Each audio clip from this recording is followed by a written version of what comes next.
अस्सलाम वालेकुम स्टूडेंट्स। हमारा अगला टॉपिक है बायोलॉजी 10th क्लास में डिवीजन ऑफ नर्वस सिस्टम। तो डिवीजन ऑफ नर्वस सिस्टम में इससे पहले हम एक बात करते हैं। हमारे पास होती है गैंग्लियंस।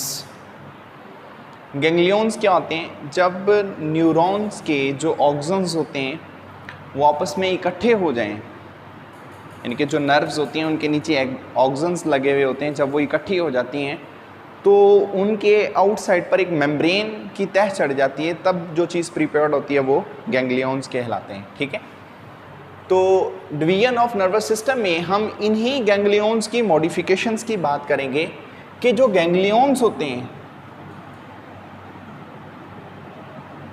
ये मॉडिफाइड हो जाते हैं। जब ये मॉडिफाइड हो जाते हैं तो इनकी वजह से जो चीज़ बनती है वो ब्रेन है। नर्वस सिस्टम को, डिवीजन ऑफ नर्वस सिस्टम को हम दो हिस्सों पे डिवाइड कर देते हैं। एक हिस्सा इसका जो सा है वो CNS सिस्टम कहलाता है, एक हिस्सा इसका कहलाता है PNS सिस्टम। CNS सिस्टम इसके आगे दो पार्ट होते हैं। एक हिस्सा जो सा होता है वो ब्रेन कहलाता है, दूसरा हिस्सा कहलाता है स्पाइनल कॉर्ड। PNS सिस्टम की बात कर लें तो यहाँ पर पेरिफेरल नर्व्स होती हैं। पेरिफेरल नर्व्स, इन नर्व्स का पूरा एक नेटवर्क मौजूद होता है। बात हम करेंगे पहले ब्रेन की, फिर हमारे पास सेकंड टॉपिक होगा स्पाइनल कॉर्ड।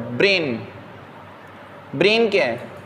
असल में ब्रेन मॉडिफिकेशन ऑफ गैंग्लियंस है।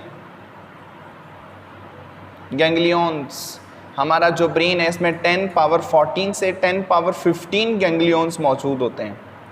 इतने गैंग्लियंस हमारा जो ब्रेन है वो पोजेस कर रहा होता है। ठीक है, हाईली मॉडिफाइड ये स्ट्रक्चर होती है और ब्रेन एक ऐसी स्ट्रक्चर है जो हमारे बॉडी के सारे काम परफॉर्म करवा रहा होता है। ठीक, ब्रेन, इसकी प्रोटेक्शन अल्लाह पाक ने बहुत अच्छी दी हुई है।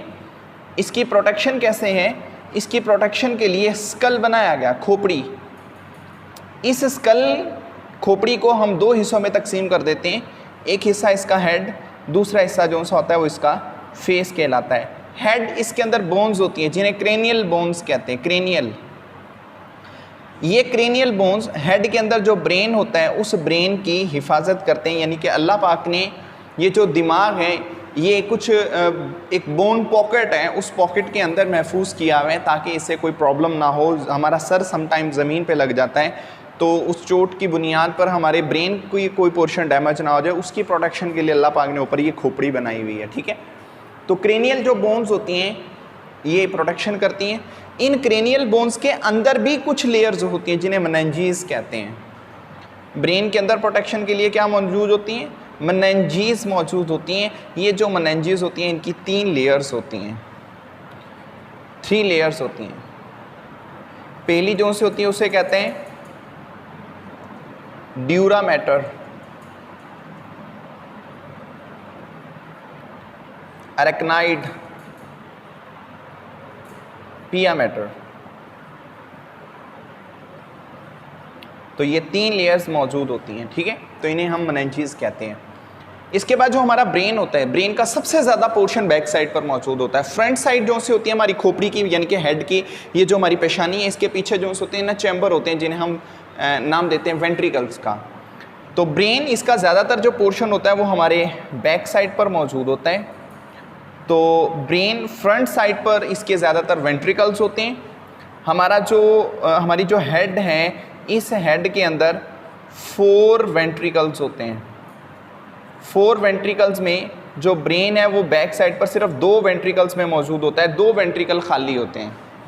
ये जो वेंट्रिकल्स होते हैं इनके अंदर जो चीज़ मौजूद होती है वो क्या, वो असल में होता है CSF, एक फ्लूइड का नाम है, सेरिब्रोस्पाइनल फ्लूइड इसे कहते हैं। ये सेरिब्रोस्पाइनल फ्लूइड काम करता है एक शॉक एब्जॉर्बर का, कि जब कभी सर हमारा ज़मीन के साथ लगता है या किसी भी चीज़ के साथ टकराता है तो जो चोट होती है वो ब्रेन तक नहीं जाती बल्कि वो फ्लूइड के अंदर ही मर्ज हो जाती है, ख़त्म हो जाती है।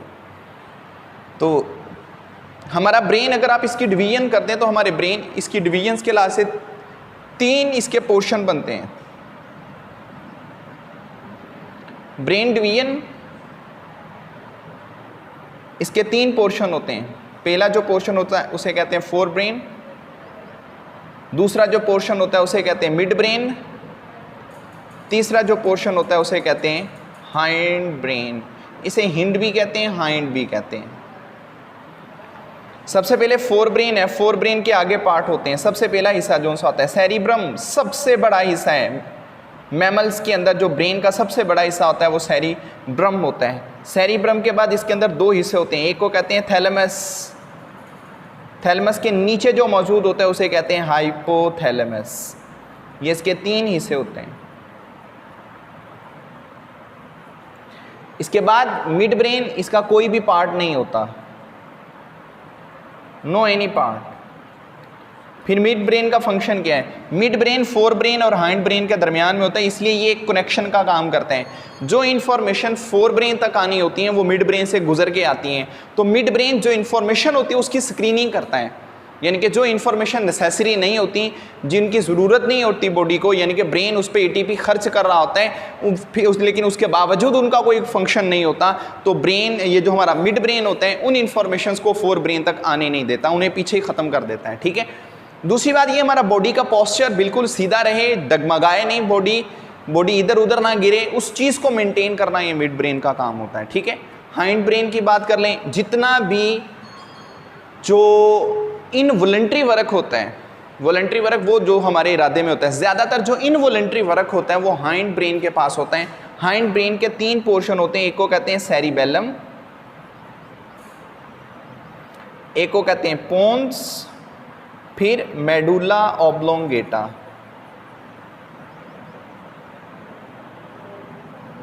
ये इसके तीन पोर्शन होते हैं। ठीक है। ये सामने एक डायग्राम बनाई हुई है, इस डायग्राम में एक ब्रेन बनाया हुआ है, तो ब्रेन के ये मुख्तलिफ पार्ट्स को वाज़े किया हुआ है, साथ में उनके फंक्शंस भी लिखे हुए हैं। चलें सबसे पहले हम फोर ब्रेन की बात करते हैं। तो फोर ब्रेन का जो पहला हिस्सा होता है वो सेरिब्रम कहलाता है। ठीक है। सेरिब्रम ये सामने वाली साइड पर मौजूद होता है, सबसे ब्रेन का ब्रॉड पोर्शन होता है, ये यहाँ से लेकर यहाँ तक इसकी मोटाई होती है, यानी कि आप ये कह लें ये सारा हिस्सा सेरिब्रम कहलाता है। सेरिब्रम ज़्यादातर, ये मैंने चंद एक वर्क लिखे हुए हैं, सारे काम नहीं लिखे हुए, बुक पे सारे फंक्शन लिखे हुए हैं, मैंने ये चंद एक काम लिखे हुए हैं। तो सेरिब्रम, इसका काम थिंकिंग का है, इमोशंस का है, इंटेलिजेंसी का है, स्पीच में हेल्प करता है, तो ये बेसिकली काम कर रहा होता है सेरिब्रम। सेरिब्रम के बाद थैलेमस है। थैलेमस जो मौजूद होता है वो इस रीजन पे मौजूद होता है, ये वाला जो रीजन होता है ये थैलेमस का होता है। थैलेमस के जो नीचे वाला रीजन होता है वो हाइपोथैलेमस का होता है, ये वेंट्रिकल है, ये पीछे वेंट्रिकल बना हुआ होता है। तो थैलेमस, इसका फंक्शन क्या होता है? पेन रिसेप्शन करना, यानी कि पेन परसेप्शन करना, कि पेन का जो एहसास होता है वो बेसिकली तौर पर थैलेमस के ज़िम्मे होता है। हाइपोथैलेमस की बात कर लें, सबसे अच्छा काम ये परफॉर्म करता है होम्योस्टेसिस में, बॉडी के टेम्परेचर को रेगुलेट करना, बॉडी के ऑस्मोरेगुलेटरी मैकेनिज्म उसे कंट्रोल करना, गुस्सा आना, भूख लगना, सेक्सुअल अरूजल पैदा करना, इसके बाद मेंस्ट्रुअल साइकिल को फीमेल्स के अंदर कंट्रोल करना, ये हाइपोथैलेमस का काम होता है। दरमियान में यहाँ पर मिड ब्रेन होता है, तो मिड ब्रेन इसका कोई भी आगे पार्ट नहीं होता, कनेक्शन इसका फोर ब्रेन और हाइंड ब्रेन के दरमियान ये फंक्शन है। फिर इसके बाद हाइंड ब्रेन की बात कर लें, तीन पोर्शन होते हैं। पहला पोर्शन सेरिबेलम, मसल्स की मूवमेंट में हेल्प करता है, पोन्स ब्रीदिंग में काम कर रहा होता है, medulla vomiting, coughing, heart rate, ठीक है, ब्रीदिंग में। तो ये जितने भी ब्रेन के आपने पार्ट्स बनाए हुए हैं या पार्ट डिस्कस करेंगे, ये सारे एक दूसरे के साथ मिलकर काम परफॉर्म करते हैं। ये नहीं कि अगर ब्रीदिंग का सिस्टम जो सा है वो हाइंड ब्रेन है वो ही काम करेगा, नहीं, बाकी भी कंट्रोल करते हैं। ठीक है।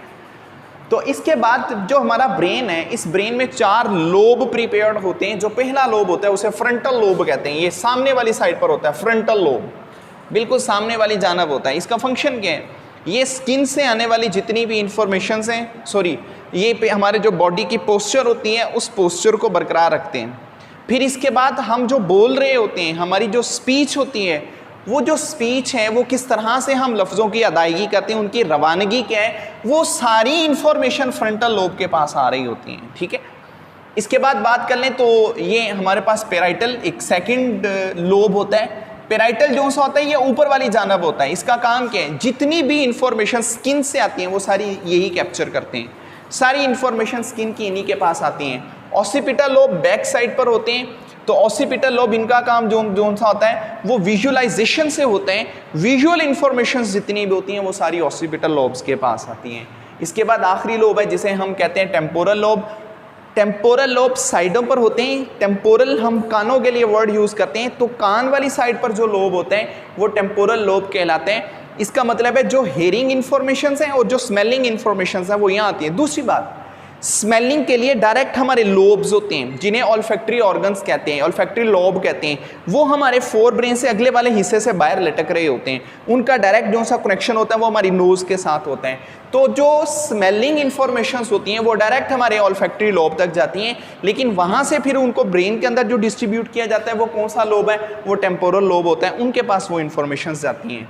ये हमारा ब्रेन है जिसे हमने डिवाइड किया। इसकी प्रोटेक्शन, इसकी वर्किंग, इसकी डायग्राम, इसके अंदर कितने तरह के लोब्स प्रिपेयर्ड होते हैं वो मैंने आपको जस्टिफाई कर दिया। ठीक है जी। तो इसका सेकंड टॉपिक होगा जिसमें हम बात किसकी करेंगे, स्पाइनल कॉर्ड की, तो वो हम इंशाल्लाह नेक्स्ट लेक्चर में करेंगे।